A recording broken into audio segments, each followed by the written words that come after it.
Okay, so in today class we are going to discuss about Pareto charts, bullet charts, waterfall charts, giant charts maybe, and there are some additional chart. Maybe I can show you on this page.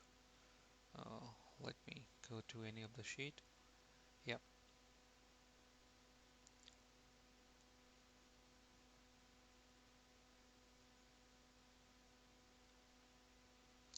and then we'll also discuss about the packed bubble chart, scattered plot chart, scattered plot chart. So whatever chart is left out, we are going to cover each of them one by one, and then we'll learn this by examples, and then we'll move to calculation part. So alright guys, so let's begin this today topic. So first thing first, I'm going to create a new brand new sheet, and in this sheet I'm going to create a Pareto chart. So first let us understand what is the Pareto chart means. Okay, so if you have heard about, okay, so let me ask one question before I talk about Pareto chart. How many of you have heard 80-20 principle? Anyone has heard about 80-20 principle or Pareto principle? Okay, so let Yeah. me, okay, no worry. So let me give you idea about this. See, Pareto is one of the, uh, like scientist or researcher you can say, where he developed one technique for one technique as a thumb rule, which has been very popular, even today is very popular, and this has been taken as a thumb rule by, uh, you know, for the analysis purpose. So it says 80% of work which you have, 80% of your results that you have achieved, it is just because of 20% of those working.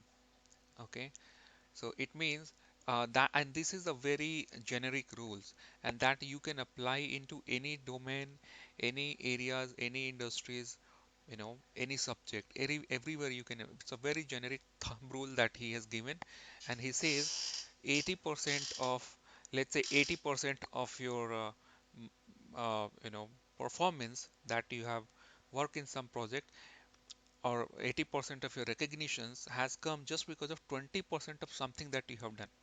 So let's say you have done 10 things, but out of 10 things, only two things which has been recognized so well, that has contributed 80% of your overall success today. Okay, 80% of overall success, whatever today, that is only because of, out of 10, out of 10, only those two things that you have done very well, that has given you that 80% of success. So this is a thumb rule, even that you can apply into business. 80% of business revenue come by 20% of the company's product.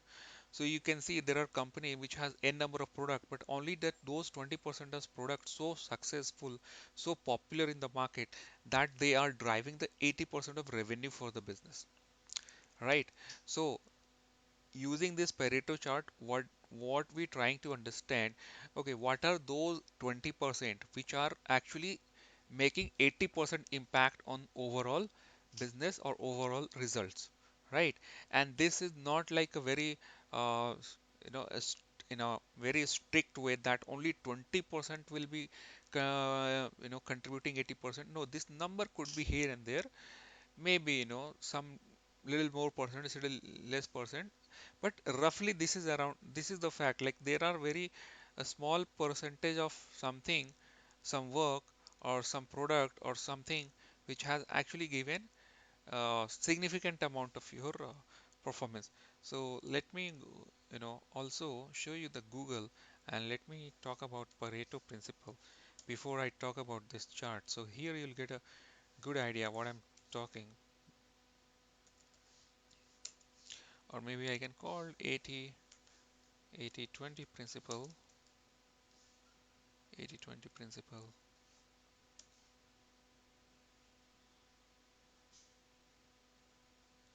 Oh, it's giving book name. Yeah, Pareto principle. This is also known as 80-20 principle. So see what it says.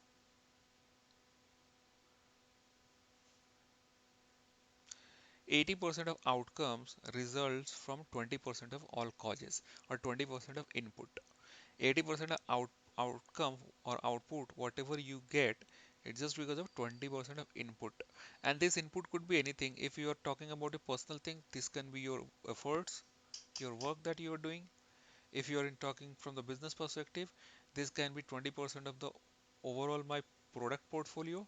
Let's say I'm having 100 products. I'm having 100 products in my company, but only 20 products out of 100 are actually driving 80% of revenues. Okay, so this you can apply anywhere, and you can see this is almost correct. Okay, this is almost correct. So maybe you can, if you want to learn more about this, you can do that. But I think I have make it clear what is this Pareto chart. So in this chart, if you see that the bar chart, basically it is my sales value representing for each of my product. So I have like some 17 products, okay, in my data. So for each of the product, this bar chart, the vertical bar chart represent the sales value, and the line chart representing the cumulative total percentage total. So cumulative percentage total of sales. So in fact, here, if you are here, that means what was how much percentage of sales coming from this sales, this product, how much percentage of sales coming at this product altogether, at this product altogether, this three product, how much percent of sales coming, and this product, how much percent of sales coming from all these four together, because this is the cumulative. So cumulative, you understand, cumulative actually add up all the previous data in it, and then you are getting a final number. So if you are getting cumulative number or running total here, so that means all previous numbers, all those three would have added at this juncture. Okay, so that way you can see, hey, up to here, this is the my percentage of sales coming.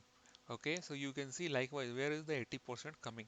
So that, and not even 80%, any number of percent, even you can look at how many products, how many products are actually contributing my 50% of sales or 80% of sales, any percent of sales, and you can look at those are important products and those are important factors which are actually making a huge impact, okay, on overall data or overall your analysis. So those things which are impacting huge, that you can easily identify using this Pareto chart analysis. Now, I think I have talked more about this concept. Now let me try to create a visualizations how we can do this Pareto 80-20 analysis.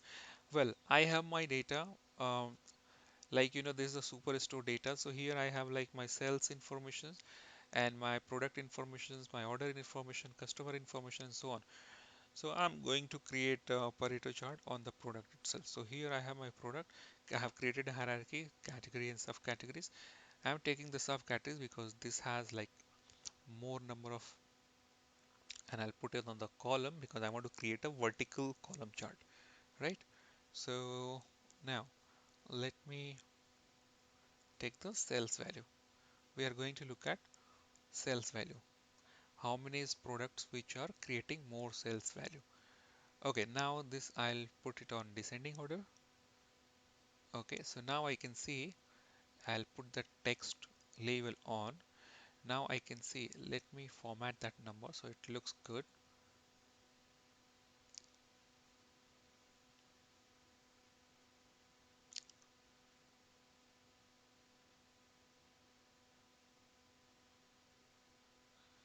And let me take the display unit 1000.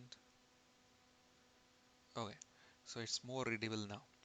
Okay, now see, I have got my sales value for each of the product. For phones, 330,000. For chairs, 328,000, and so on. For storage, you can see 224,000, and so on, and all the way up to the my last product I can see.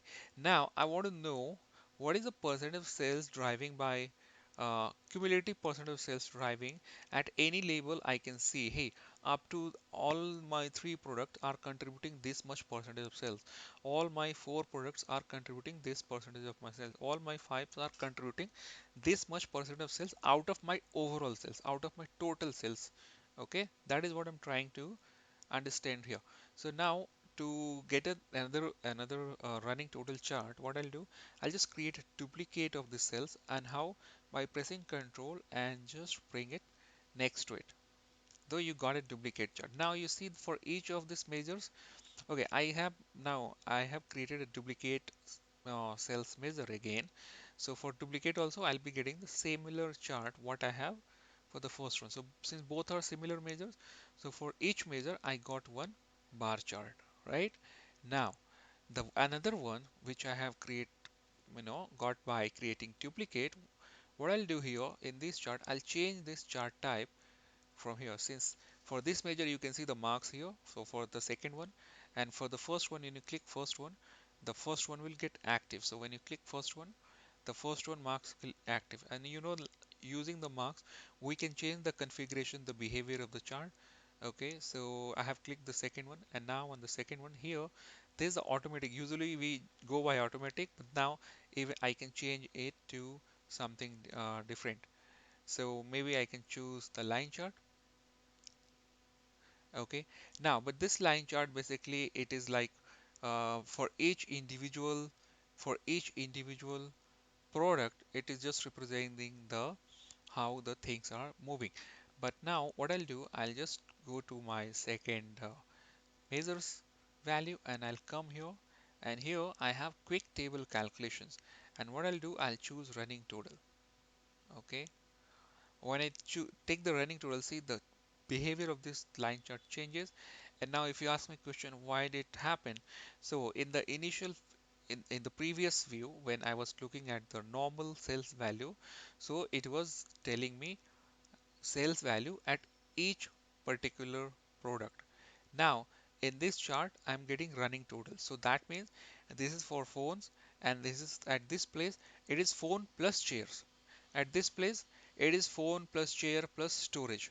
At this place it is phone plus chair plus storage plus table. So and so on and so forth. So at any point when you see, it has added all the previous numbers and then along with the current point numbers, and then you are getting the final number. So this is called your running total, or in another words this is also called cumulative numbers.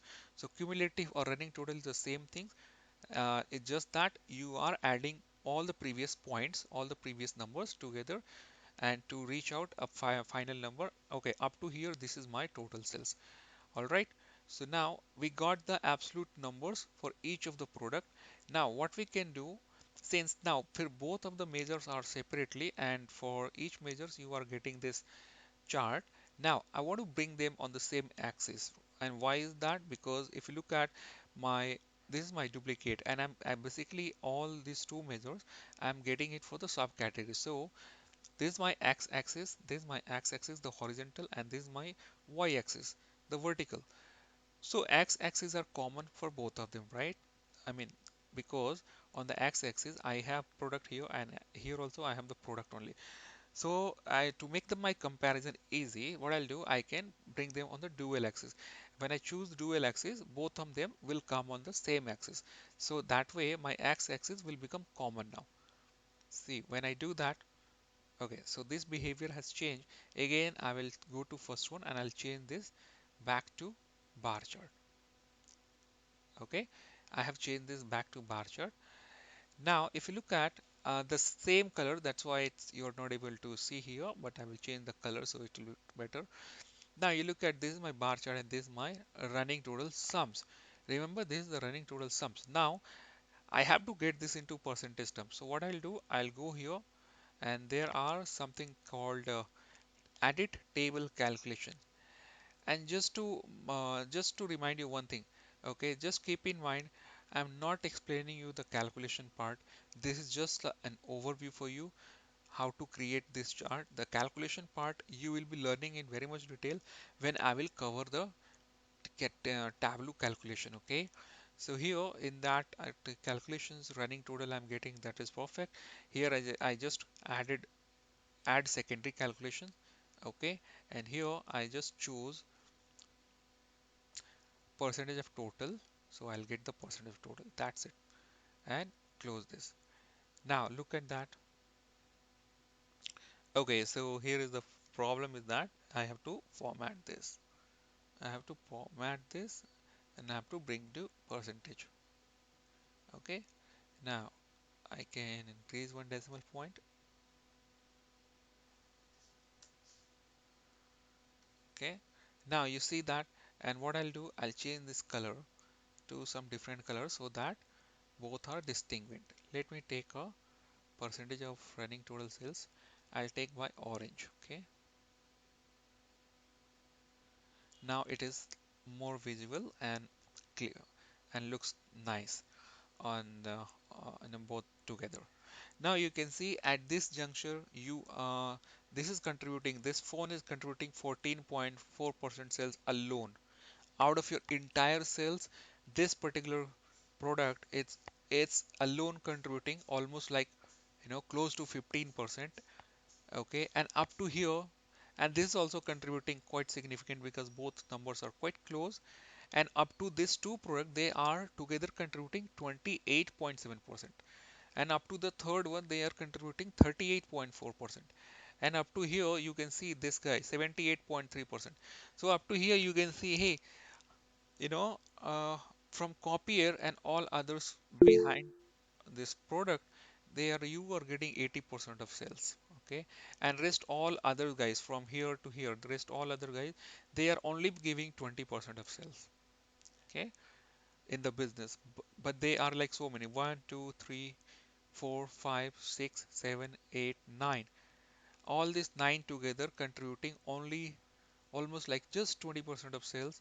But here 1 2 3 4 5 6 7 8, 8 of my product alone are giving me almost close to 80% of sales. Isn't it so important to understand this way?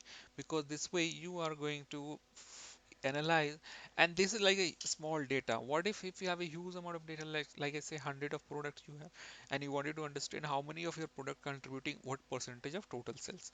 So that using this chart technique, you can easily analyze those analysis, and that's a huge insight, right? If you are actually driving out a huge insight of out of your data, and when a stakeholder look at, they will get a good idea like how things are actually going, and basis on that, people take their decisions. So looking at your this analysis only, they are going to take their decision what they have to do with this product or what they have to do this product. Obviously they probably, people go by which product which are making good, they want to boost that product more so that it still perform better. So yeah, so this is my Pareto analysis. Now, let me go to another chart type. So what it says is a combination of bar chart and line chart. Basically, it's a combination of bar chart and line chart, but I also give you a lot of background information about the Pareto 80-20 principle, what it does, why you should use it, and etc. And now this guy, probably here, what you can do, you can just uncheck this show header. So this is not required. Okay, and even if you want to edit your the axis etc, you can do edit axis. If you don't like to keep the cells here, or you want to keep it, you can keep it. If you want to remove it, you can remove it. So you can do edit axis. And where is that editing things have gone? Okay, unexpected error it's giving.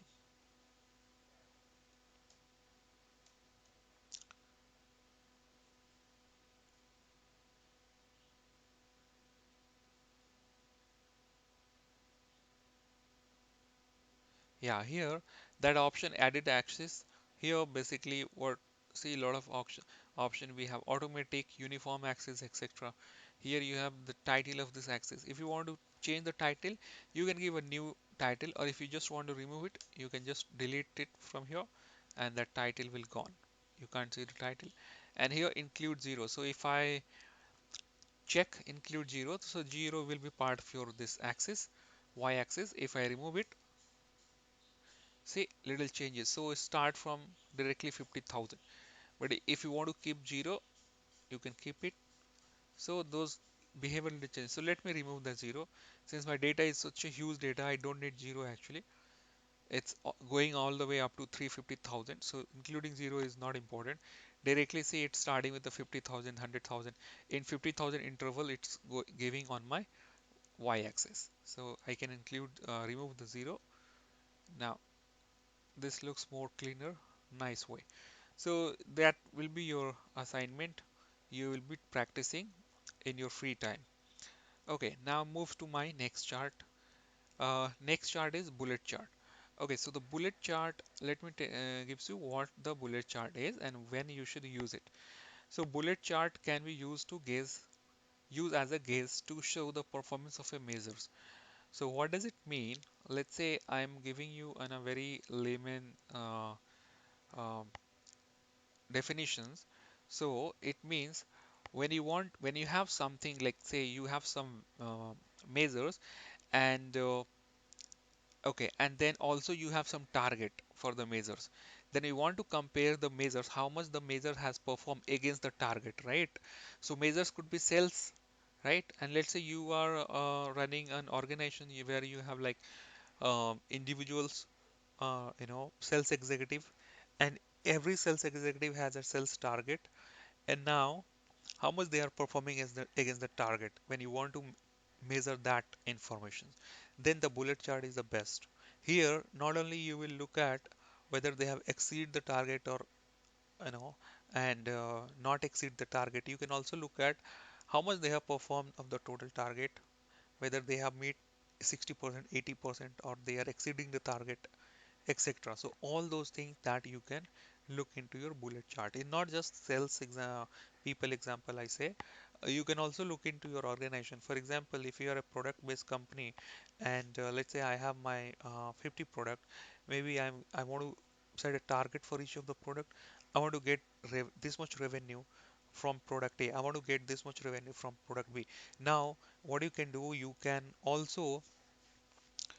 create a bullet chart and you can see the performance of your product, how much actually your product A has really met your target of whatever you have decided or not. And if not, then how much it is actually right now of your target. So all those things you can do in your bullet chart analysis.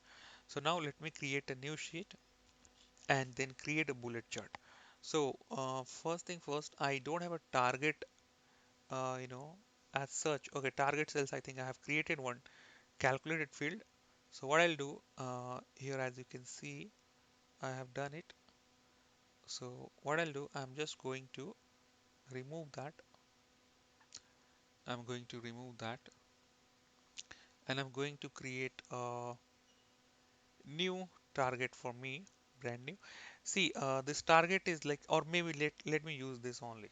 So this, if you have target in your data, then it's well and good. If not, you can also create your manual target by writing your own numbers. Okay, I have given 300,000 numbers, so that way also you can create your numbers. Okay, it's not that difficult things, right? So now let us see. So when I go to show me and when I click that, here we have the bullet chart and look at the requirement. Say, hey, you can have no dimension or you can have more dimension, but you need at least two measures. And what are those two measures? One measure is your actual measure and second measure gonna be your target measure, which you want to compare with your actual measures, right? So this is my target sales and this is my sales original sales value. So I'm going to look at how much each of my product has performed against the target sales. And now I'm going to also select the product. My product is subcategories. Okay. Now when I'll click that, it's very straightforward that they have given the this way. Otherwise, there are manual way of also creating this whole things. Now look at that. Or maybe let me bring that. See, this is a nice bullet chart I have got. Okay. Or maybe I can bring the from the category also, so drill down will be available. So now at this category level, I can see this is my target. This is 300,000. And what is the individual sales of each guy? Let me convert this number and change the format of this number. So I always change the display unit for a bigger number into thousand or million depending upon how big they are. Thousand looks good here. One second. I don't need decimal point.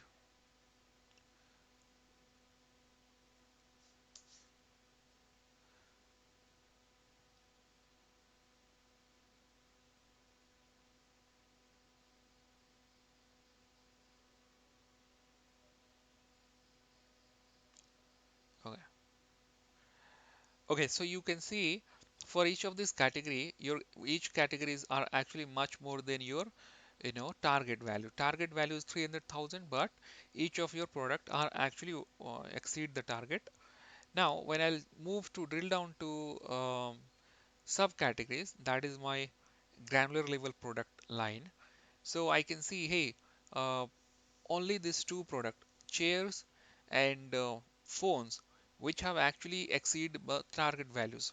Okay, rest all are underperformed. Rest all are very far under this target. So this is my target, the black line as a reference line coming. You can see average target sales is 300,000, and now you can see this is just 115,000, and you would be seeing these two color shade. One is dark gray color shades and one is light gray color shades. So what is this color shades actually means? This color shade actually means this is the 60% of your average target value. And what is the 60% of average? That is 180,000. And when you hover over at the edge of this is your 80% of average sales. So 80% of average sales is 240,000. So now you can see, hey, if any of this has crossed this or not, this second gray shades, no one has done except this two, and this two has also crossed this my average target sales value. And now look at the 60%. So most of them, like majority of them, you can see, hey, only this three has crossed this 60% and two has crossed this total target, but all product are far behind my target. They have not achieved even 60% of the average sales. So this is like a random way I just did. Maybe I can change this target value. So how I can do that? So maybe let me create a parameter. I can create a dynamic, uh, you know, target value. So maybe I can take the integers.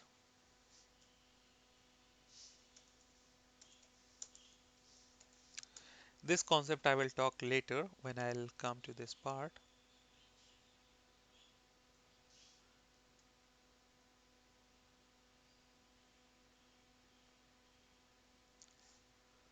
Okay. And now here I have the target sales.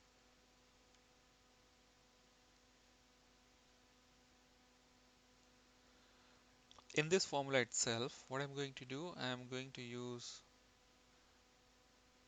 this is a hard coded target param. Target param is target parameter. Okay.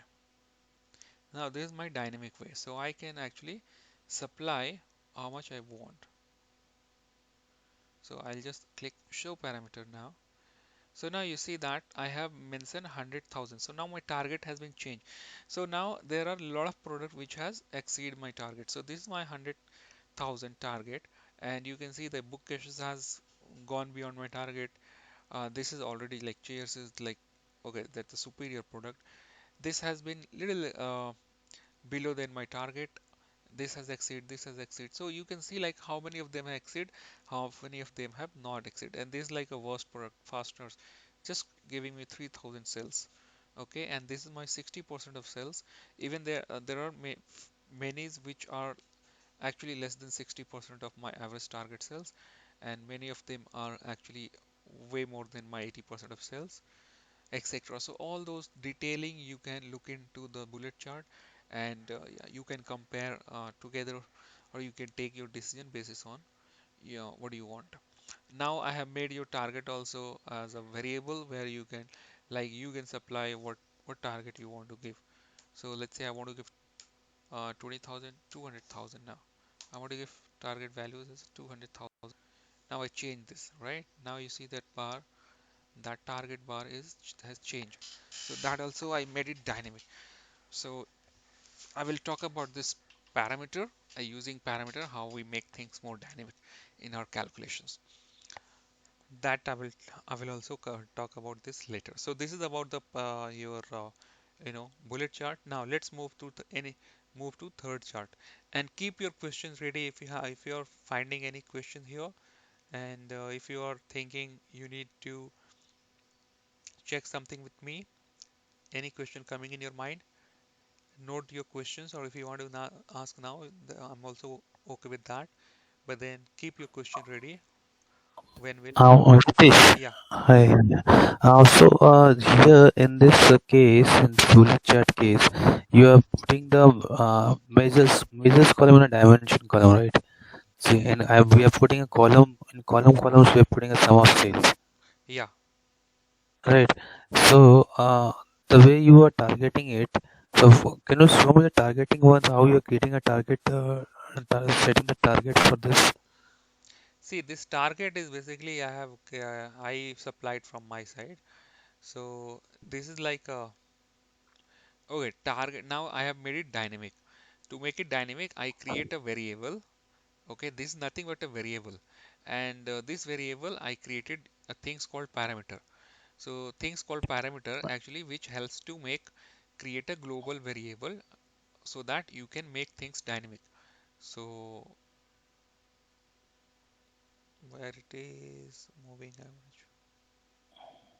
Yeah. So this target param, let me add it this and show it to you. It's very simple. It's just that you click right here and create parameter, give a name to it, and I have selected integer because I wanted to give a numerical values as my target. So I select data type integers. I give any values just for the namesake. Okay. And yeah, and that's it. Nothing more than that. And So what so so so where you are putting this target one in a row column or a column? No, this target actually going on to detail. You look at this detail, it is going on to detail. And this is the configuration of this chart type. Okay, I am not doing anything from my side. This is just a Okay. I'm putting on the detail. If you ask me manually how the things happen, and see, I just select my sales value, target value, and my product, and I gone to show me, and I just click that bullet graphs, and I Bullet. got this, yeah, and I got this chart, nice graph for me. Right. Now, if you ask Right. me what is the configuration, can you talk about how you can build this configuration manually? Instead of going and clicking show me, can I create by Yeah. myself? Yes, I can do. The thing what has been had happened, there are something called a reference line, you know, add a reference line. So this black vertical bar that you are looking at here, this is nothing but this is just, this is just one reference line. It is just a reference line which Tableau has created for ourselves. If I want to change this reference line, I can do. I can also change this reference line. So for example, this has been for the entire table. If you want to create a reference line for each of this per cells, you can do that. See now it's actually overlapping the data. Per pane is good. For each pane now you're seeing this. This is my per pane. Now you look at this per pane. I'm getting a separate target reference line. Okay. For this one I'm getting this. For this one I'm getting this. But now I wanted to get the entire table. So and this is my cells sum of cells average. Okay. If what if I want to I can take the target cells. And see now, the black and the gray both are overlapping. And why? Because when I say per cells, actually just throwing some garbage text for pen. So actually these are, um, so let me say none and you can get black color. Yeah, this is my given by Tableau and this is what I am actually supplying. Let me go by red color. So you can see the black and the red is like you know coinciding with each others because this also I can also create a reference line. So there are this reference line, this is an advanced topic. I will cover this later, but for now don't get confused. For your understanding, just go by this plain things. This is how you can create a nice bullet chart just by taking help of the Tableau itself. So Ritesh, can we create this target line in the bar graph also, or any other graph, or this is only particular for this bullet chart? Any graph I can create this reference line. Any graph. Okay. Yeah, any graph. See, even if I have gone to Pareto chart, okay, and even if here you want to create a reference line, For example, let me create a reference line here. Add reference line, and here I want to create average cells, right? Average cells for entire table. See, I got an average line here, and this average line is nothing but it's telling me, hey, what is this average sales? This average sales across all my product line, okay? And this is my average sales value. You can look at this value by clicking here, and when you want to get the value, you want to look at the value. What is that value? You can just select the value, and now you can look at the value of average.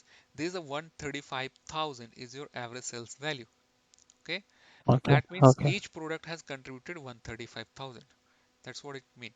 So if you want something like that into any of the particular chart, yes, you can. There are line, band, distribution, box plot. Hold on for a moment. I'll come back to this later because I don't want to confuse you guys with so many things at a time. So one by Hmm. one will keep coming. Okay.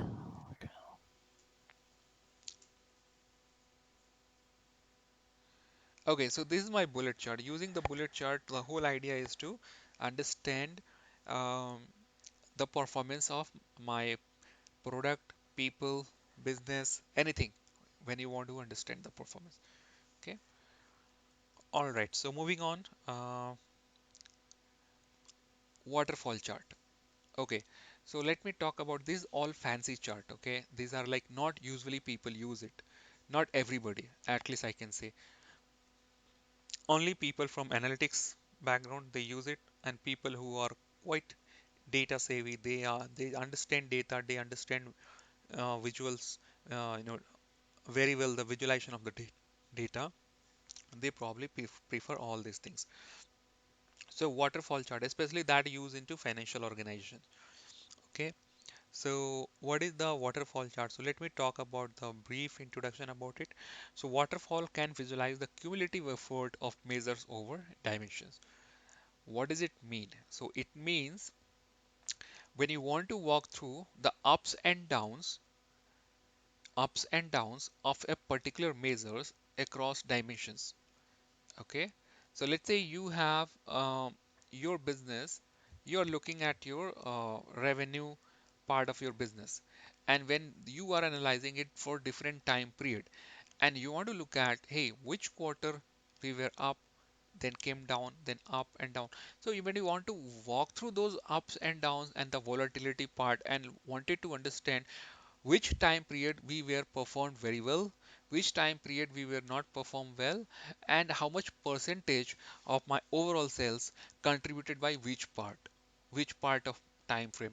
Or maybe here you can look at, I don't have time frame here, I have my product line on the x-axis. So here what I'm trying to look at, which product has contributed how much in my overall, you know in my overall product portfolio. If I have like 17 product, out of 17 product, which product has given me a good sales, and uh, how much they have contributed. Actually, when I say how much they have contributed, nothing but how much sales they have done, right? So those things, and that I can compare. You can see the bigger the bar chart is, the bigger the contribution. So this guy called copiers has biggest contributions, and followed by this guy, and followed by this guy, and then this guy here, and then this guy here, and then this. So I can see, and if I have to look at the worst, I can see the red color, and even it's going into negative direction. See, all are going into positive direction, this going into negative direction. And this is my, actually this is my waterfall on the profit. So I'm looking at the profitability of, yeah, here you can see running sum of profit. So basically I'm looking at the profitability contributed by each of my product. So I can see, hey, this guy has contributed me very good profit. The length of the bar is big, okay, and all these are very small, tiny small, okay. So these are like small contributor. However, you are this is a running total, okay. So this way you can also look at any point of time how much total sales, total profit that you have generated in your business, okay. But then also you can compare each of the members with each others. So you can compare copier with any of the member, and you can see, hey, copier is the best profit contributors in the portfolio, and this is like actually laggard. It's actually eating my profit because it's giving you losses, right? So now that is your walkthrough across your product portfolio, and you are able to assess which product is doing good and how much they are contributing, whether they are making profit or losses, and if they are making profit, how much profit they are making, how much actually they are contributing across overall portfolio. And then also you can look at the cumulative of total profit at any juncture in this product line. Okay, so now let us see like how you can create this beautiful waterfall chart. To get this done, first thing, so what I'm doing here, I am creating this on subcategories. My That is my granular level of product, and I'm going to get by profit. All right, so what I'll do now, first thing, I'll create a bar chart. I'll first create a nice vertical bar chart. So I'll take my product, okay, which is my subcategories, because category has just three items, right? So I'm taking subcategories, and then I have my profit now. Okay, I select both of them and I click here and I select this bar chart, and I got this nice visual bar chart. Okay, now I'll change this to vertical by swiping it, and I got this vertical. I'll also make it ascending order. Now I got this ascending order. This guy is giving me losses, see, going into negative directions. All right, now what I'll do, I'll change this chart type to, I'll change this chart type to Zint. Okay, and one more thing, what I'll do, I'll change this quick table to running total. Now look at, now it is giving me running total, that is a cumulative. And also do one thing, I'll change this total. I'll also get the total of this. Okay, this is my grand total. Okay, grand total is nothing but this also what you are getting at the last product, at the last juncture of this hierarchy. That is nothing but actually, it's equivalent to your total itself, because this is the cumulative chart, right? Now this, the numbers are cumulative, so that this, at this juncture, it will add up all the previous point. So that way you will be looking at the total, but then I got my total here also, but that is my configuration of this chart. So now, okay, so far so good. Now what I'll do, so now this convert into giant part. So using the giant part, I can create a waterfall chart. So this giant bar actually gives you at each juncture how much actually running total cells you are getting. Okay, this is my to absolute value, but running sum. Well, now what idea is to get the waterfall. What I need to do, I need to fill the gap between this and this. Okay, between this and this. So when I'll fill the gap and I'll fill the gap by something, then it turn out to a vertical bar. So let us see what I'll do. So I'll fill it by the profit itself. So what I'm going to do, I'm going to create another field, and I'll call it as a waterfall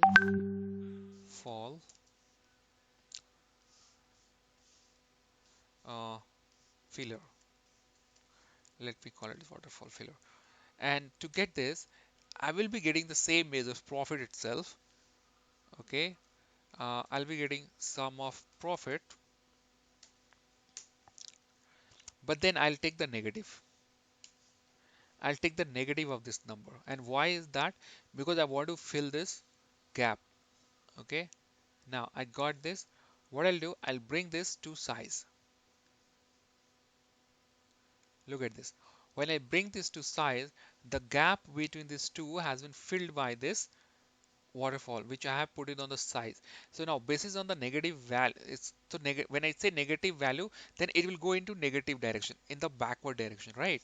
So from this direction, it's going to negative direction, because I have put into intentionally I put negative. So basically and this is a running total. So from where it is starting, it's going down to the second end point until that it's filled this whole area. Okay, because I I have taken the negative numbers and it's filled the whole area. So that way it turned out to be a nice, you know, waterfall, waterfall chart. Now here again you can bring another measures on the colors to also get some perspective of this thing. So maybe I can bring the profit itself to look at which one is making profit and which one is not making profit, or which one is making losses. You can bring the profit on the colors. When I bring the profit on the colors, now you can see the profit color divergence. Red is actually where you are making losses, gray is where you have very small profit, and the green is where you have good profit. Okay, so that way you can look at. So this, since I have arranged this into a descending order, if it would have not been descending order, then probably it would have been look like this. Okay, it would have been look like this, but now I have actually also put a descending order. So now I have got my first highest contributor profit contributor product, then second highest profit contributor product, then third highest profit contributor product, and so on and so forth, all the way up to the loss making product. So last one is my loss making product, and this is my total. So this way you can look at this, my grand total profit which I am getting out of my overall business, right? Okay, so there are few of the things, clean up things on the tooltips. Probably I don't want this water filler. Maybe looking at the profit at any juncture is okay. And this guy, maybe I can call it as a running cumulative profit. I can, instead of running total, I can call it as a cumulative profit, and a long table across, etc. I'll just clean those things. These are technicals jargon. So I'll keep it simple to make understand by user. Okay. So at any juncture, you hover over, you'll get the product name, you'll get the cumulative profit at this place, and what is the actual profit contributed by this guy. And what is this guy is art. Okay, when I put it art, art has just given contributed 6,000 profit, but then cumulative profit at this juncture is 298,000. Okay, and overall profit you can look at 286,000 profit that you are making, and this guy actually is, giving you losses of 17,000. This also giving you losses, this also giving you losses. This is very small, insignificant profit, but yeah. And that way you can look at each product how much they have contributed, and yeah, and what is their contribution in overall product line, what is the cumulative profit, what is the individual profit, okay, and etc. Which one is okay, which one Ritesh, is not. how we can make the change in the running total? Okay, so change, what do you want to change? Yes, Like you did the running total, right, exactly. for a profit. Yeah, so there are certain way that I can do it. So running total, see there are, edit, go to edit. So here basically I have taken the running total. Now if you want to make a change to running total, here is the things. Edit table calculation. Click there. Now here you have running total, and I'm looking at sum. If you want to change from to sum to average, minimum, maximum, you can do. There are different function available. Now here is the thing, table across cells or a specific dimension that you can choose. Here you have secondary calculations. If you want to calculate a secondary calculations, like I got the, instead of absolute numbers, using that secondary calculations, I actually got different calculations. So here, like difference from the previous point. Why this is happening? Okay, difference from the previous point, percent is different from the previous point, percent from, percentage of total, rank, percentile. There are different calculations available. So you can actually configure the way you want this running sum. It's not always running sum, it can be running percentage total also. It can be running rank also, it can be running percentile also, it can be whatever that is available in this calculation type that has given by Tableau. And Tableau has taken utmost care of your requirement. So I think you won't be finding your requirement outside this preview. So everything falls under this requirement. You can change right from here. Primary table calculations. This is the secondary calculations. Okay, so primary, if you have sum, and when you're going to secondary, and looking at this difference from now on the sum itself, all this function will apply. Got the point? Now when you say percentage of total, now it will sum, and on the summation of those it will apply the percentage of total. Okay, so that is my primary calculation and this is my secondary calculation. Well, like I said, I am going to cover the calculation in separate session and in detail. Now Yeah, yeah, yeah, got. we are only looking at the visualization technique. So my idea is just to explain you how to create these visualizations, and that is the agenda. And later on, when you have time, you can you know maybe you can explore by your own. But then I will come back on the table calculations, and again I am going to cover each topic one by one. Okay, so that is how we can Uh, get this better. Ritesh, Yeah. Ritesh, can you explain with the term that cumulative profit which you are showing? Cumulative profit. Yeah, Yeah, yeah. I'm just getting a little bit confused on this cumulative profit part. Hey, to get the cumulative profit, I see. Okay, hold on. One more thing I just wanted to clarify you. Maybe I didn't tell you guys. Can you see that triangle here? Triangle on my sum profit on the rows? Yeah, Okay, see this triangle, whenever you see the triangle symbol on the measures, you can understand this is your quick table calculations. This is not your normal measures, not your normal calculation. This all thing I will talk in table calculation. Using table calculation, we can create a lot of awesome visualization, a lot of awesome things, analysis, etc. So calculation is going to be very important part of your Tableau. That would be our next topic to learn. So this is actually quick table calculations. Okay, it's not your normal measures now. Okay, and you look at here. This is it's running total has been selected. Okay, when I select anything from the running total, you will be observing here the triangle. Okay, when I clear this when I clear this clear quick table calculations, okay, when I clear that, now things has been changed and now you can't see that triangle here, right? I have cleared the running total. Again, I'll undo it and I'll get back to where I was. Okay, so this is the running total is nothing but cumulative. Okay, I just changed the name. I just changed the name from tooltips and I hard coded. I just type it cumulative profit. Earlier it was giving me running total sum along with so and so things. That was like table uh, that was created by Tableau itself. Whatever technical things it does in the background. But then to make it understandable by the end user, I just change this name as a cumulative profit instead of running sum uh, along pane or along dimension, etc. So I just put it as a cumulative profit by myself, and I can change it subcategories instead of subcategories. Also you can change it whatever you want to call. Maybe I want to call products. You can keep your products cumulative profit, and this is my uh, profit. Okay.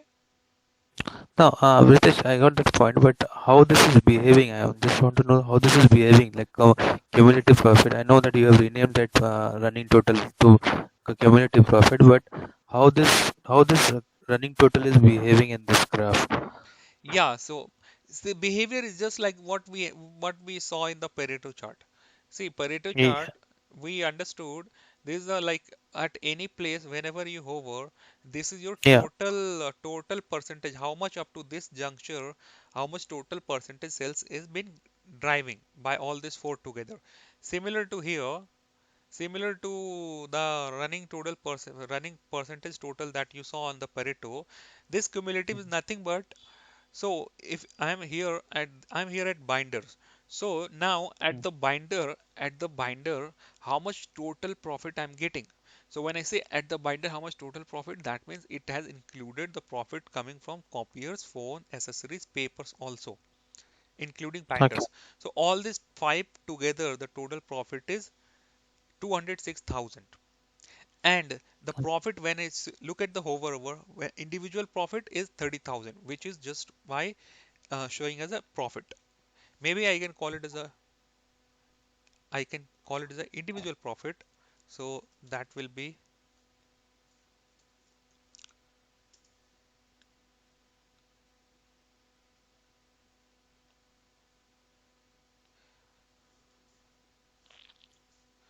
individual profit, and here you can look at the individual profit is this much, but cumulative profit is 206,000. That means the behavior is same. So that means this has the 206 include not only binders but copier paper also, accessories also, phones also, and copiers also. So all the individual profit, if you add and you come add together up to binder, you will be getting 206,000. And if you add all the previous profit together, all the previous product profit together up to chair, you will be getting 232,000. And individual, if you want to look at what is the individual profit given by chairs, that is 26,000. Okay. So this profit cannot be in the percentage because it will give a more idea that how much percentage of profit they have Yeah, made it yeah, in the yeah, yeah. individual part. Of course. So I mean, this is the yeah. I mean, if you want to get it profit in terms of percentage, yeah, we can. Um,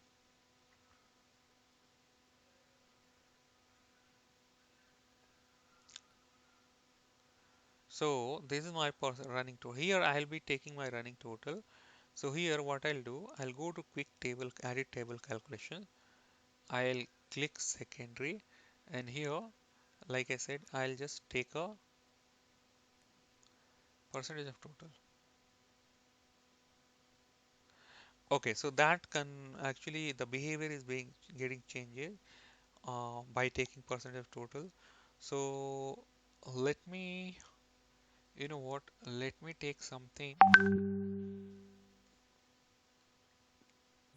So the reason why I'm asking Ritesh, the profit which is coming is in the number part. So I think that the profit should be in the percentage, so that will be much more clear that this much profit has been made by this much Okay, so product. let me try to put that on tooltips. Well, to get this running total. Okay, so there are some workaround that we have to do here to whatever your requirement, whatever you are asking, everything is valid in Tableau. Anything you can demand. I want this, I want that, I want this way, I want that. Everything is valid. Nothing is invalid here. So, but we have to perform some workaround to get those requirement done. For example, your demand, you're asking, hey, can you get me the percentage instead of giving me absolute numbers? So yes, I Yeah. can provide you that. To provide you that, I have to create some Hello, calculations. Yeah, I can hear you. hello.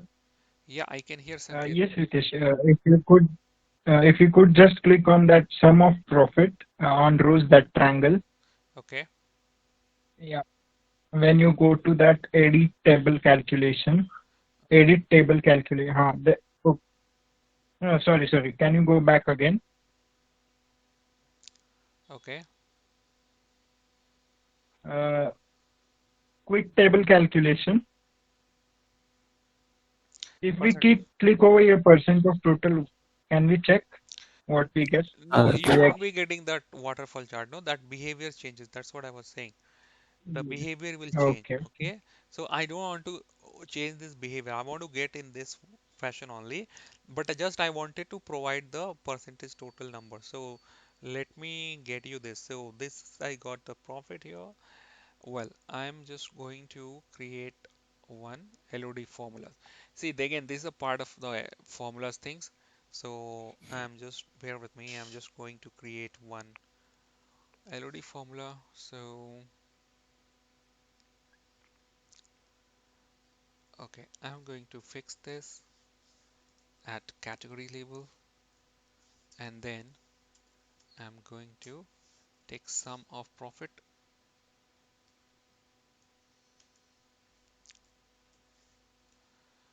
Okay, and this may, let me call it as a, okay, let it be profits copy. No worry.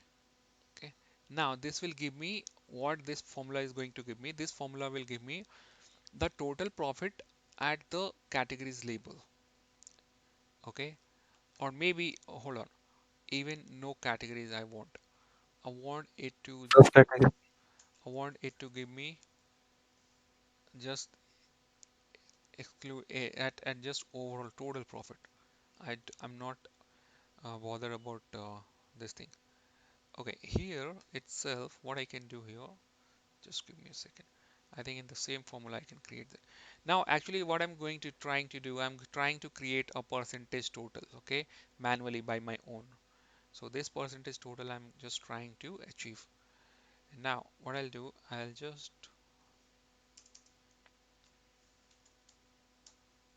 profit divided by this.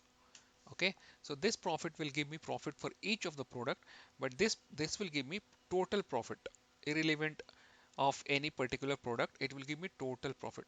So when I divide the particular product profit by the overall portfolio profit, then I will get the percentage of this how much this product is contributing in terms of profit, in terms of percentage I'll get.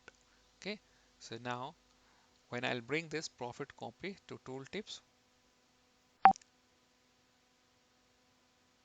Okay, this guy, what I'm going to do, okay, so this guy, let me bring that into tooltips and let me call it as percentage of profit, percentage of total profit, and let me call this, insert this, which I have bring that profit copy is nothing but my this calculations. Okay, now preview. Okay, I'm getting that. Yeah, I'm getting it correctly.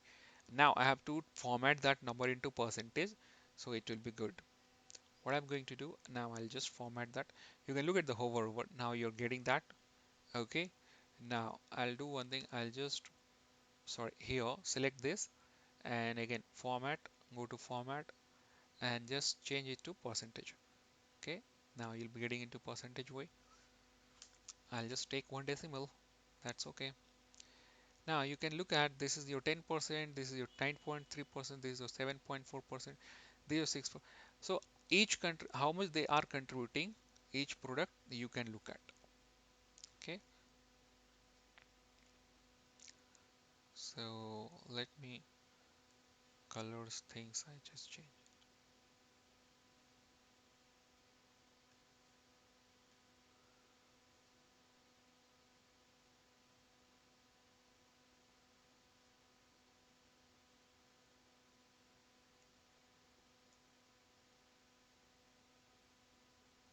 Okay. Aligned.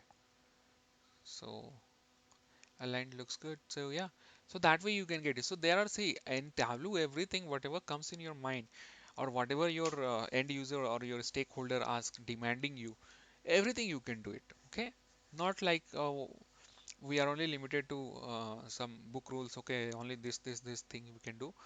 We can do almost anything. Just that you should get the logic in your mind how you can achieve that, and then just try your hands, and I mean, there are solutions available. You can Google it. If you don't know something, the good thing is that you can Google about it. Okay, so just give me a second.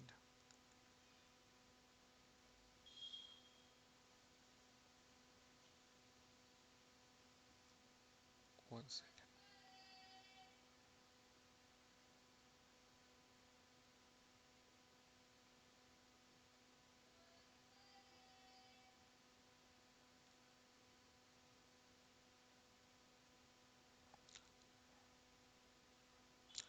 Okay, I just wanted to see the attendance. That's it.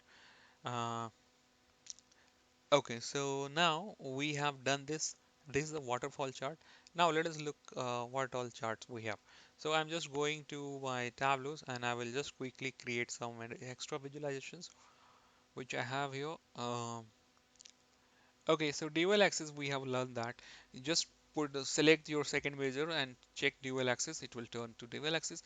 Now let me show you some scattered plots. So what is the scattered plot is? So see, scattered plot basically used for defining the relationship between two measures. Let's say when you want to see, when you want to understand what is the relationship between uh, my sales and profit.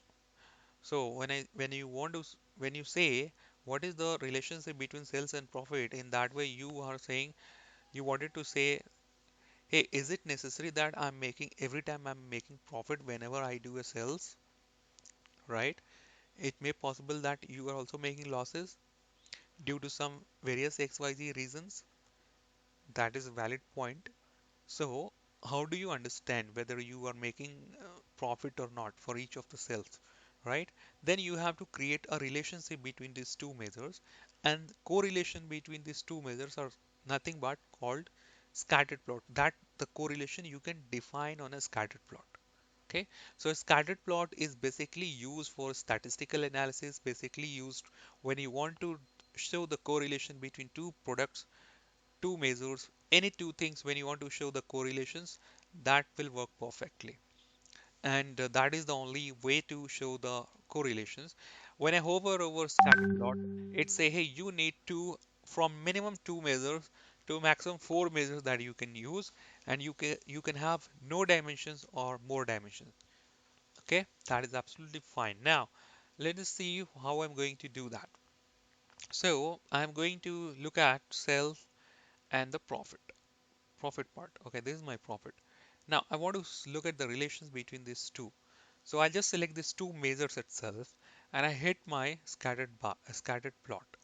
Okay, the moment I did, I just got a single circle here, and basically this is like showing, hey, overall your sales and profit relations, but then I'm not able to make any sense out of it. Okay, because there is no third data which bifurcate this relationship basis on that. So now it says, hey, you can have zero or more dimensions, or you can have two or four measures. So I can have many dimensions. Okay, maybe I want to look at this profit relationship for, okay, at what level you want to look at the relationship, that is the question.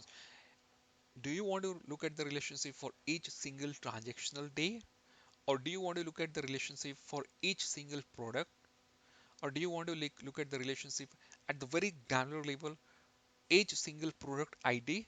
So whatever, at whatever label you want to look at the relationship, that dimensions we have to bring on detail. Okay, so it will create a detailing of the relationship by the dimension that we will bring on the detail, and that is the use of detail. That is all about the configuration of this chart. So I'm going to bring that first subcategory and just showing you this relationship. When I put the subcategories, now for my all 17 product, there is a relationship.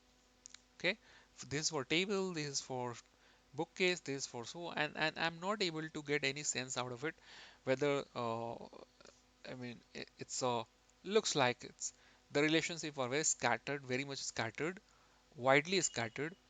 But one thing I can look into this data is that still there is a linear relationship, because it's if you focus sharply, you can see it is going into one unit directions. From left to right, it is going in positive direction. That means there is a relationship intact, and from from negative to profit, and it's like there is a positive linear relationship exists between sales and profit. That means whenever most of the time when you are making sales, you are also making profit. Okay, now if I want to see that relationship by filtering the particular categories, then I can do that. So let me show you this by bring the quick filter here, and now I'll check single drop down. There are very options, that radio button also. Let me check the radio button itself. Now this is for the furniture, this for the office supplies, and this for the technology. Okay. Now if you want to look at the subcategories, but basis on all the data, all single data point, what I'll do, I'll bring that date, all the date on the detail. Now what I'll do, instead of year, I'll take each single day, product sales at each single day. See, unless I had this order date, this is giving just across the data, summarize all the sales for this 17 products and just give me their relationship. When I bring that order table on the detail, that means don't summarize subcategories, don't summarize the subcategories sales by each of the product. Rather, just give me a very granular level of detailing. That means each single day individual sales data, I want to look at the relationship, how the relationship looks like for technology. When I say all, then this is my all data. And this is my yearly. So this is aggregation happening for yearly. When I have to look at each single day, I have to choose day. When I choose day, see, there are so many bubbles, right? So many densely populated bubbles because now it's providing each single day data, relationship data, right? Each single day. And you can see like very strong positive correlations. However, there are some outliers. So on the scatter plot, it's so easy to identify the outliers. So this guy machines is actually an outliers. Okay, it's not part of the majority, it's not aligned with the majority of data trend. So majority of data trend is this, okay, but this guy isn't called as an outlier. So maybe there are some questions if you write some tableau exams and all, they're asked what is the outliers, etc. So outliers is the one which are not aligned with my majority of the data or majority of the populations. When you want to create a trend on this, what I can do, I have some analytics here next to data pane. We have something called analytics. This I will cover later. Just for the overview, I'm just giving you your idea. Here we have trend, and I want to create a linear relationship. So there are something called regressions line, linear regression line I want to create. That is all statistical analysis. I have created this beautiful linear regression line. And you can see the R squared, P values, etc. This is nothing but, these are the detailing about this regressions line. And there is some specification, some meaning of this R squared and P value. As a thumb of rule, when R squared close to 1.1 is good and p value should always less than 0.05. So p value is really strong, really strong, and R squared is also really good. It's like okay, not that good because it's zero point 0.2. It should be close to 1. uh, Close to 1 is always better. So if it is, so it is just like the trend line shows how best fit this trend line is. So can you, using this trend line, can you predict the futures? Okay, when the R squared value and P values are at right juncture, then we can say, hey, yes, we can actually predict the future since the R squared and P values are at the right scale. Okay, but looking at the p values really less than 0.05 because it's just 0.0001. It's very small and that is really good. But then R squared is something that is my concern, which is not close to 1. It should be close to 1, and then probably I could have said this trend line, it's a best fit line which actually gives you the future predictions. We can also, we can, looking at this trend line, we can tell us about this is what going to happen in the future if R squared and P values both are as per the right uh, at the right point. And but then let us look at for different categories and let us look at if the R squared and P values is the same or changing. So when I look at the furniture, when I change to furniture and then look at, okay, it's very poor. It's very poor for furniture. Even it's further poor because look at the, even if you look at the scattered plot, look at the how widely they are scattered, right? They are scattered from all the way from, you know positive to negative side, and rather than going in a unidirection, they are like jumbled across, right? So now let us look at, so that this training line is not able to predict for the futures, right? there there are things which are not able to define. So there are different models, right? On the tableau, we do not have just linear regressions line. We have logarithmic regressions line, exponential regression line, polynomial regression line, power regressions line, different types of regression line we have. If you are interested, maybe I can talk about those things later, but not now because that is really advanced topic and statistical topic which actually not really required in your day-to-day Tableau work, development work. Nobody cares about those things unless you are hard-coded statistical, you are doing some statistical analysis, and those things from provided when you have some background, it matters. Otherwise, it doesn't matter. But Tableau has everything, whatever you need, you can have it. Now, when I go to office supplies, let us see how's the relationship. Yeah, here it's better. See, here it is actually moving in a one direction. And look at the R values. Okay, so here it's far better than your furniture. The trend line actually far better. Look at the technology. This one is still this is the better. This is providing a better trend line among all these three. Okay, together. So this way I can look at the trend, right? I can look at the trend, how things are actually going. Okay, and how the future is going to be. So that is your scattered plot. Scattered plot basically when you want to create the relationship, you want to look at the whether two of my measures are really having a linear relationship or not. And if there are really linear relationship, I can also create a very good trend. So unless there is a good linear relationship, see if the good linear relationship exists, then only you can create a regression line. If the correlation itself doesn't exist, you can't create a regression line on that, right? And that is what the whole meaning of this. So, all right, and let me show you any other things. Packed bubble. So let me show you. This is very smallest, simplest chart. So subcategories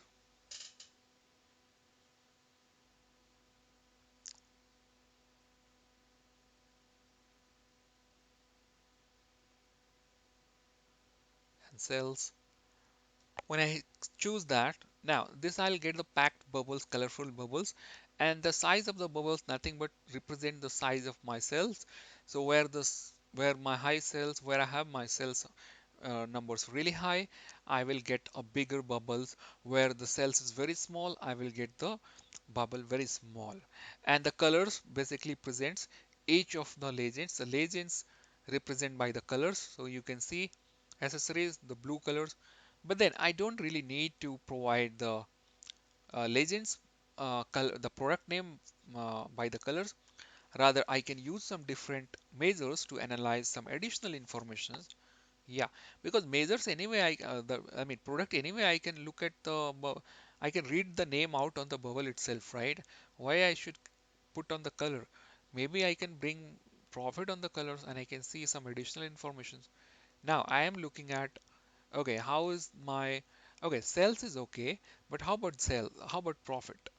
This is making good sales, that is okay, but how about the profit? Does it really also contributing a high profit? Yes, it is, since the color is darkest green, and you can see the color divergence of profit. The darkest green, that means the high profit. Here, the red side, you have the negative numbers, and gray is having small profit.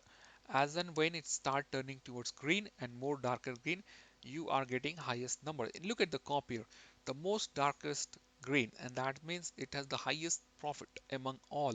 Though the size of the bubble is small, that means the size of the profit cells is small, but in terms of profit, this is the outperformer among all your product line. See, the profit is 55,000, and here the profit is 44,000.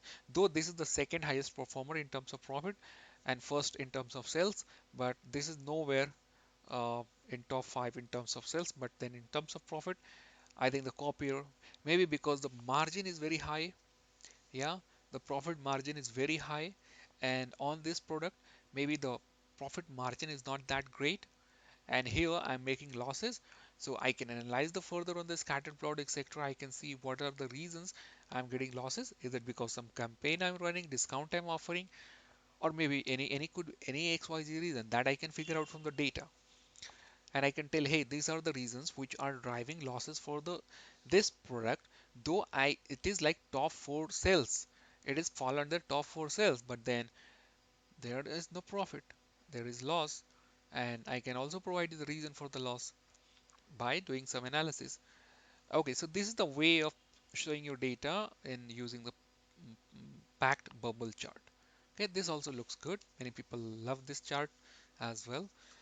Well, so that's all on the chart techniques. I have covered almost all of the things. If you bring any other, if you are interested and if you find something which you want me to cover, you bring this up and we will discuss for sure. Okay, but now moving on, I am just going to move on. Um, I'm just going to touch some calculations and yeah. Hey, this is I have a giant chart here. So this giant chart basically used by all the project manager and basically to identify time taken for different projects, etc. So let me quickly show you. Let me see if I have the data for this giant chart. Oh yeah, I do have. Uh, I do have that. So let me show you. I think I have done this giant chart somewhere.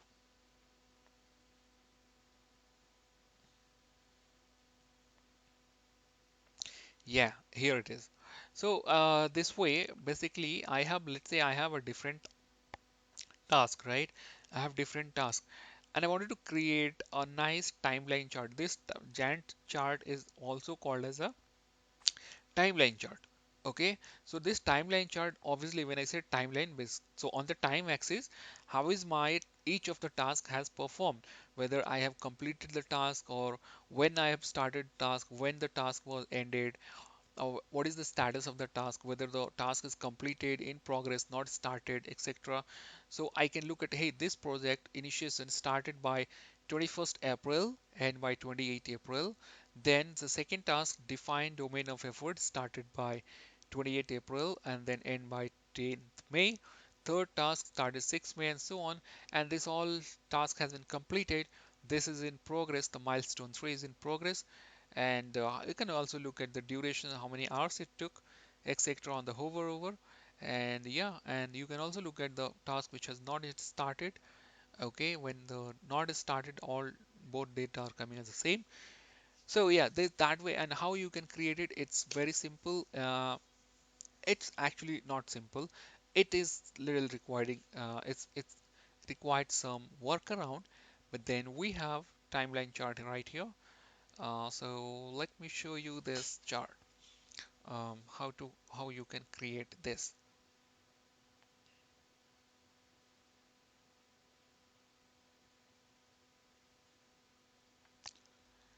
Okay, so first thing first, I'm going to bring put the start date on the column.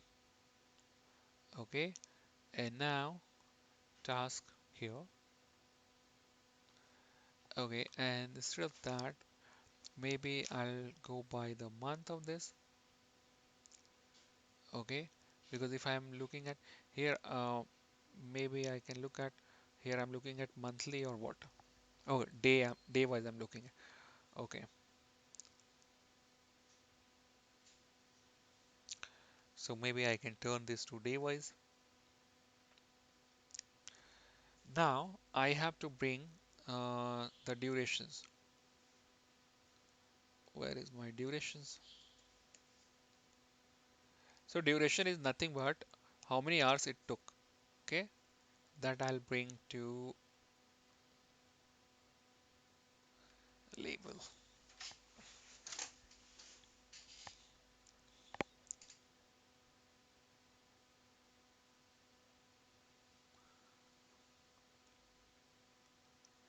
Okay,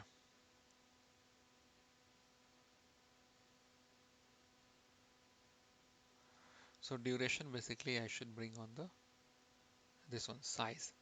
Okay, and yeah, so this I got nice, you know, this timeline chart. So what I have to do, next thing I have to do is, okay, first let me bring the status also. I have I have a status from the data itself. I can bring the status on the color. So now I can look at the completed, in progress, started or not started. Now I have to arrange this into descending order. So come to task, okay, sort, click sort, and here on the sort, okay, you can choose field, what basis on what field you want to do that. I want to I want to click on the start date. I want to go by minimum. Okay, perfect. So when I choose start date ascending minimum, then I got this into, in a chronological order, right? This has created a chronological order of my each of my tasks when I sort this. So first was project initiation, then define domain of the effort, then create base project, plan milestone 1 2 3 etc., and so on and so forth. Or everything I have got. Now I I want to get start date, end date. So I have something like start date. I'll bring on the table label, and end date. This is the calculate field. How did I get that? I just, okay, so if status is, there is some calculation again, which I will talk about now. So if status in progress, or if not in progress, not started, then give me add start date, add the duration in the start date, and that will become your end date. Else just give me same date. Okay, so that end day I'll just bring on the label itself. Now what I'm going to do, I'm going to put that day. Okay, which day it was, and this also day. So you can look at, so I mean actually there are, because of Tableau, no, basis on the space things, it adjusts. Now you got the space, now all the data point showing, right? So I just had to adjust the space. Okay, so this is nice giant bar chart, or you can also call it as a timeline, chart. On this timeline chart, basically I am looking at each of my project performance, and yeah, and the progress, basically not performance, my project progress. Okay, how my project progressing along with the time. Okay, on timeline, how is my project going on, what is the status, which day it was completed, at what stage we are right now. Okay, for, and what are those stages. So all those things you can look at by your timeline chart or Gantt chart. Okay, so that's about it. We have covered almost all beautiful chart, all fancy chart, and along which are not even part of the Tableau. We create using some workaround, and we have also covered all the charts available on Show Me. Now I'm going to talk about the calculations. Ritesh, one quick question. Yes. Since we are about to finish this chart, Yeah. so in this we are not covering the maps, right? Oh yeah. Did I not cover the map? Oh my God. Because Okay. I'm not very sure, because I one day I joined a little bit late. Maybe No, I thought you covered on that. I have covered map, but don't worry. Let me cover the map also, and No, if you covered, I will go through the video. I don't want to, waste everybody's I, time, Ritesh. I mean, how about people, folks, are you No, aware with the map chart, or you want me to cover now? no, I think map, map app thing is still remaining. I think it is not covered yet. Okay, perfect. Maybe I would have missed out, because maybe from this batch to this batch information would have, no, um, just Yes, yeah, I mean, I, maybe I would have taken misinterpretations of info. Anyway, well, guys, I am going to talk about the map chart, and it's really, really powerful things, and really important visualizations. So using that, basically, you are going to show on the geo map how is your sales performance, or how is your profitability, any measures, any of your business metrics, any of your business measures, you can showcase on the geo map. And looking at the geo map, audience can look at, okay, so which area, which zone, which country, which state, which cities actually is contributing, making sense for your business, and where you are doing good, where you're not doing it, etc. All everything we can analyze on the geo map itself, and that will be really intuitive to understand, because picture is much better than thousand of words. One small picture is better than thousand of words. So using this one, it's so intuitive that easily you can understand which side of globe you are performing good, which side of globe you are not performing good, and specifically if you talk about a country also, which part of country you are doing good, which part of country you are not doing good, whatever is the status, everything you can showcase on the geomap. So let us see how I'm going to create geomap. So first thing first, I am going to turn this to my data superstore. I have my all location data here. Okay, now I'm going to create a hierarchy for locations. Okay, similar to what hierarchy I have created for the product, I'm also going to create another hierarchy for the locations. And I think I have already done that. You see here, location, I have, country, state, city, postal code. Up to postal code granularity, we have all location data. And like I said in the very beginning of the sessions, Tableau identify all your location data and put as a location data type. The geo map, the globe map symbol that you can see right here, that globe symbol, nothing but it represents this is a different data type. That means it is a location data. Tableau will automatically, if you write India, if your data has India, Tableau will identify, hey, this is the location data, because Tableau engine has all geographical data in it. Because like I said, when you load Tableau data, Tableau loaded four fields by default. And which are those four? Latitude, longitude, and this one measures values and measure names. Okay, so these are the fields which Tableau generate for yourself, and that makes our life easy for few of the lots of things. So this latitude and longitude, basically it has all, uh, you know, for the entire globe, it has all the data. That means it has all the pin code level data. Okay, and that actually helps you to create a geomap on Tableau. So let me uh, bring that country, and very simple way to create this chart. You don't have to do anything.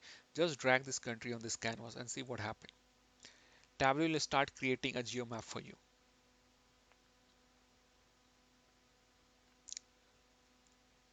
Okay, when you do that, okay, now you got this United States. The reason, because I just have the whole data in my database, it's belong to only United States. Okay, so far so good. You are not seeing any measures on this map. You are only looking at the locations and that is your country. So you got a circle that is automatic here, marks automatic here. So on the marks also we'll talk about, there are a lot of configuration that we can bring. So here you are seeing this as a circle, and this circle represents a country, which is United States. Okay, now I have my drill down. Since I created this hierarchy, as you know how to create this hierarchy, when I drill down, I can come to state. Now I got one small blue dotted circle for each of the state. So the country United States, country is US, and the state name is Iowa, Kansas, Colorado, okay, Utah, and so on and so forth. Okay, each of the state you are able to show on this map. Now, if I want to show what is the sales done across each of the state, now I have to bring my measures, and those measures I can bring either on size or either on colors or either on label. Okay, using a different using configuring on the different marks uh, point, you can show your map differently. So for example, I want to just highlight the size. So that means the bigger the cells, the bigger the bubble. The smaller the cells, smallest the bubble. So um, what I'll do, I'll bring the cells on the size. So the size of this circle will depending upon the size of cells. See now. Okay, so you see that the size of bubble now gone by the size of cells, since I bring the cells on the size. So now you see California has the highest cells. So California bubble is the bigger, followed by New York. So easy to intuitively identify which market is doing good for you, which market is not doing good. Okay, like this guy, this very small dot line, still the 17,000, just 17,000 profit you're getting. Even the Arkansas, just 11,000.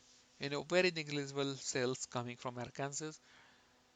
Even this guy, Louisiana, it's just 9,000. Okay, so you can easily identify on the geo map how much sales are driving from each area. Now, and this is your legends for the sales, how much the bigger is how much and the smallest is how much. Okay, so basis on the size of the bubble, you can look at the what is the range of the sales, right?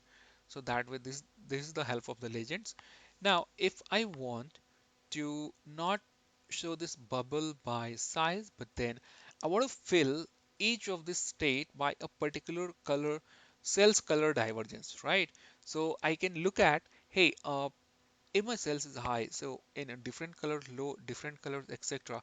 So instead of size, you bring this up to color. Now you see what happened.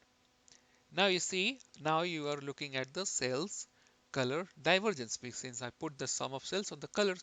So now you can see towards the highest sales, you have darkest green color, and that is here. And towards the lighter, towards the least sales, you have the very light color. So for example, yeah, this place is very light.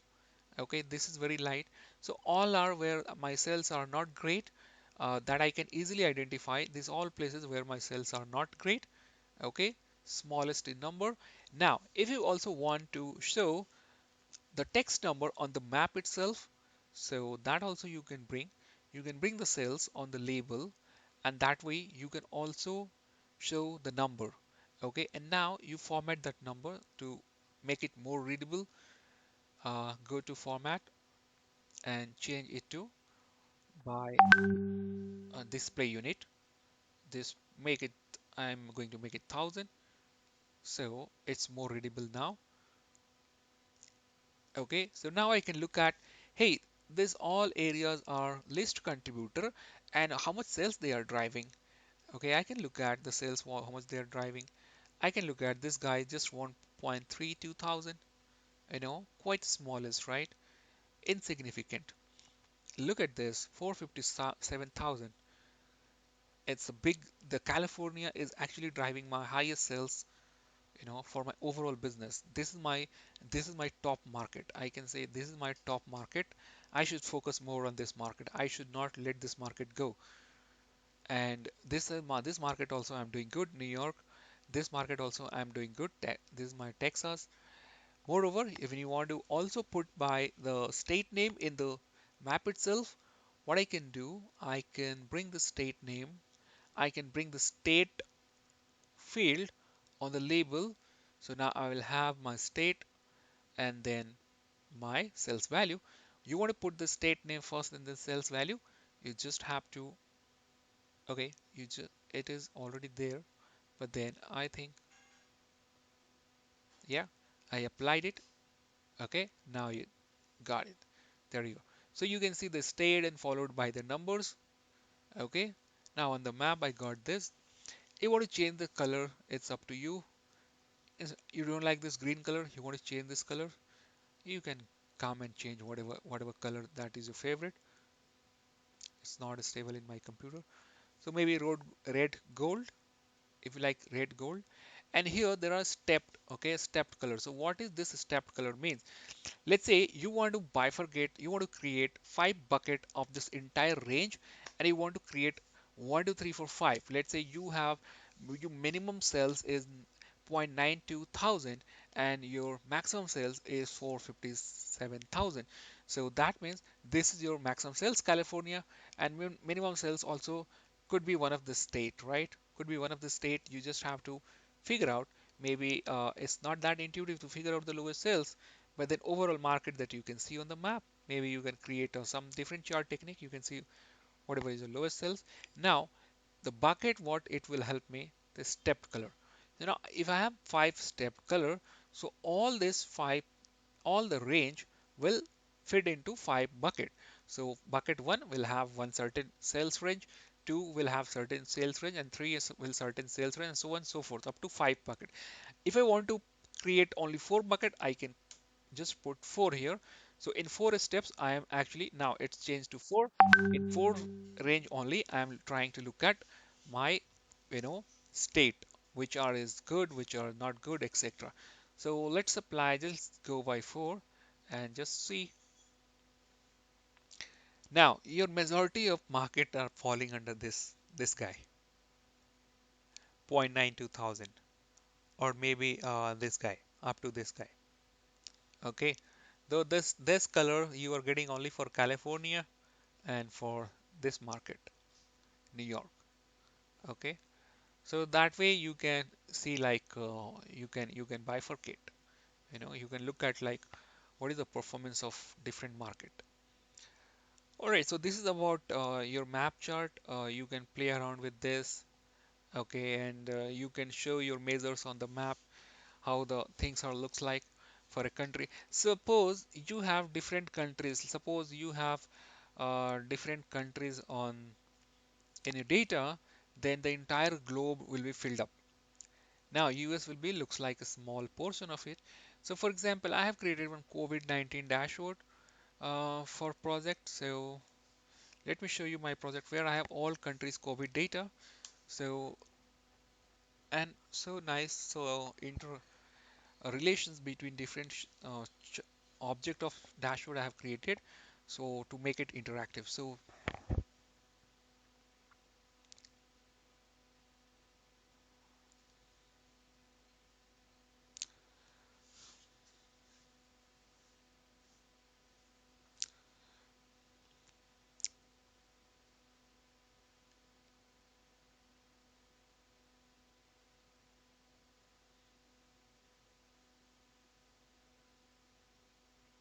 okay, let me calm down. Okay, so look at this. This is my country map. Okay, so if I hover over, I can look at the situation of a country. What is the confirmed cases and the death cases for now? And I can look at the India. I can look at any country because all countries data I have in my database source. Now you look at the US and you can also look at this. So US, so in the current what you're looking, the entire US is like just this on the global map. Okay. All right. So now even so the interactivity, look at the interactivity. Even if I have created the interactions from the geo map to this trend chart. So if you click India, you can get India trend. Okay, how is the cases of trending India? So now you can see the India on the title also. So case death trend for India. Okay, this is the trend for India for cases, confirmed cases, and this is the trend for India for deaths. And this is the daily. And if you want to look at the cumulative, like we know, like cumulative, what is we have already learned it about it. When you want to look at the cumulative, I can change it and I can get those things in my data. So I can look at this point, this is my total cases, okay, and this is my total death, and that is a trend. Here is sudden jump, little jump, yeah, and it is like linear growth. All right, so that is your geo map, and using geo map, it's very powerful visualizations. We can like create some wow appealing factor dashboard, and which actually makes much intuitiveness, it provide much intuitiveness to your visualizations, and easy to digest data. Okay, it makes the data very digestible. So yeah, so that's all. It's almost, I'm not going to touch new topic today because it's 9:24. Now I'm open to questions. So if you want to discuss any topic, any question with me, I'm open for that, and we'll start calculation from tomorrow. So, Ritesh, one quick question on the maps. Basically, Okay. that's what the Tableau is more, known as for visualization Yeah. and all.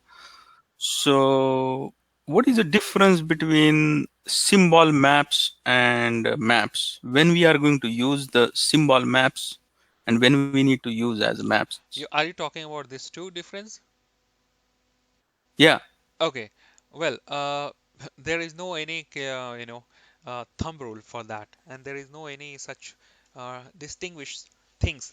Look at the maybe I can what I will do. I'll switch. these two and I will ask you which one you think is good.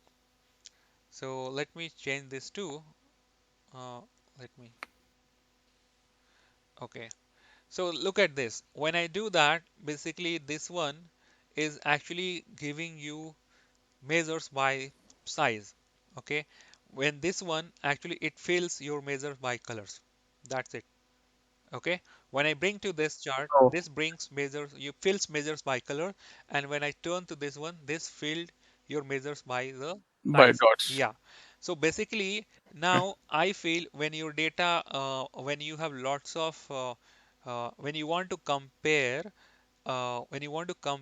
when your data set is small, and when you want to compare, let's say, data point by size, then probably you can go with the size. But then I personally feel, if you ask me, I personally feel the color is better. I'll tell you why.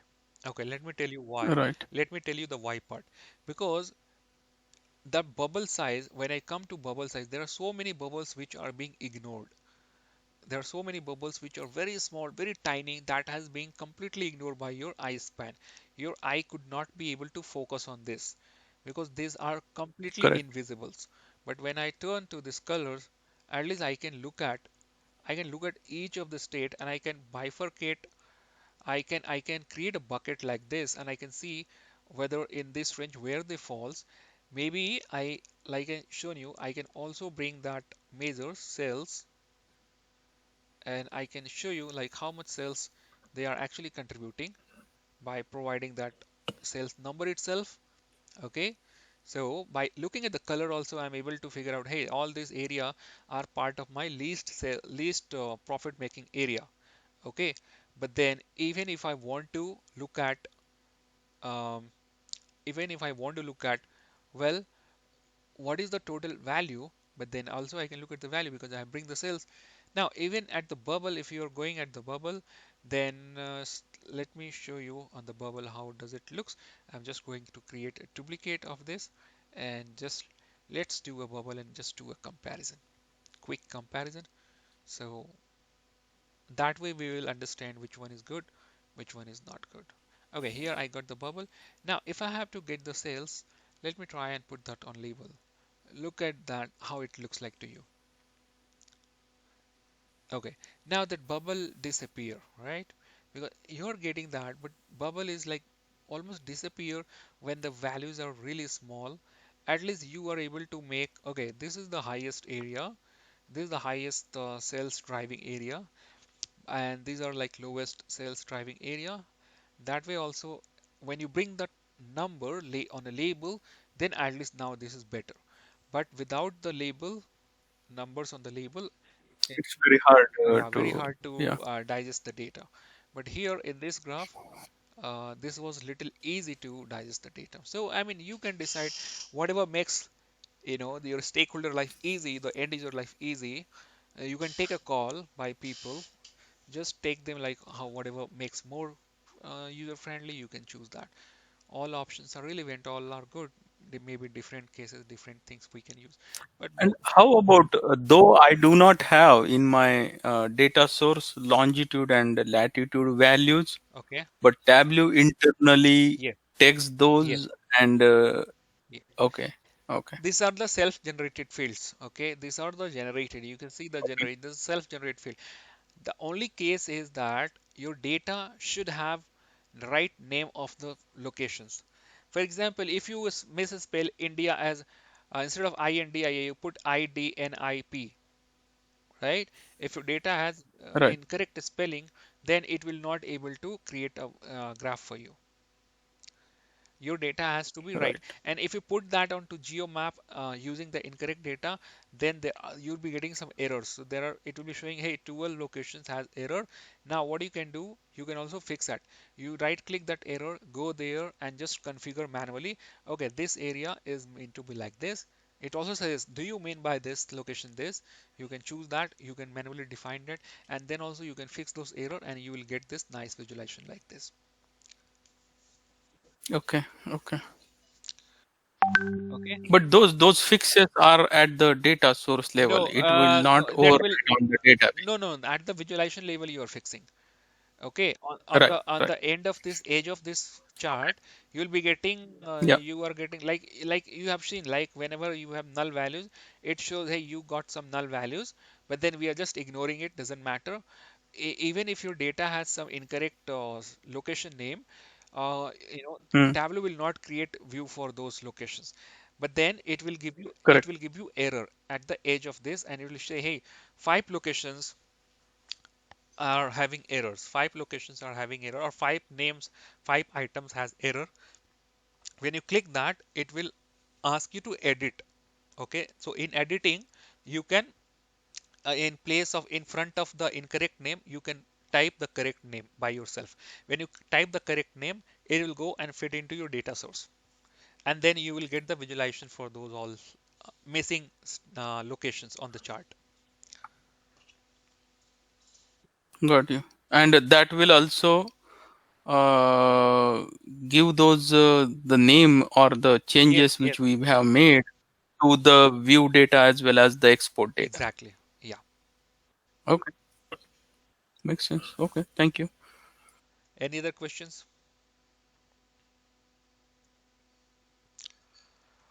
Well, thank you very much. I'm going to stop this the presentations. Okay.